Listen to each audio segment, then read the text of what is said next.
Doncs jo tinc una anècdota que realment ha donat molt de joc al llarg dels muntatges que he anat fent, sobretot amb l'Oriol Brogi i amb la companyia que a vegades treballem junts amb ell, perquè crec que va ser una anècdota que realment després ha donat molt de joc.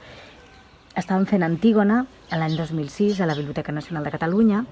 Era la primera vegada que la biblioteca s'obria com a espai teatral. L'Oriol havia posat la sorra, fèiem servir tot el pavelló gòtic, tota la nau gòtica, amb tota la seva llargada. Era un muntatge que teníem l'espectador molt a prop. Era de les primeres vegades que tinc la sensació de tenir l'espectador tan a prop. Ara ja estem més habituats, amb els teatres més petits, amb el microteatre, però a la biblioteca, com que també veient l'espai escènic, doncs realment eren molt presents els espectadors en els muntatges.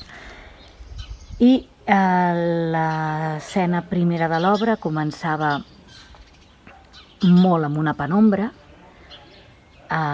passava Tirèsies, que era l'Enric Serra, amb una cadireta, se sentien uns lladrucs de gos de fons amb un vent, i la Màrcia Cisteró i jo començàvem a caminar, que era Mismena i Antígona, i deia jo la primera frase, que era: ets de la meva sang, germana en tot, Ismena estimada.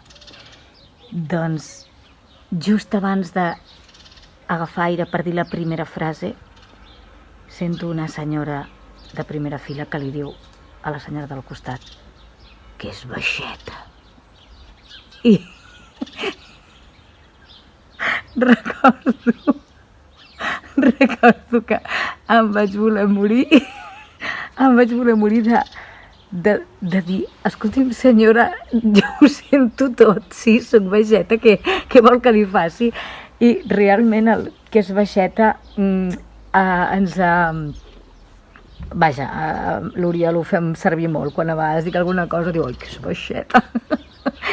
És veritat, soc molt baixeta, però en aquell moment em va matar que la senyora digués això, perquè vaig estar a punt de dir-li: miri, no ho puc tenir, no es pot tenir tot, senyora, soc baixeta, però clar, no, evidentment no vaig dir res.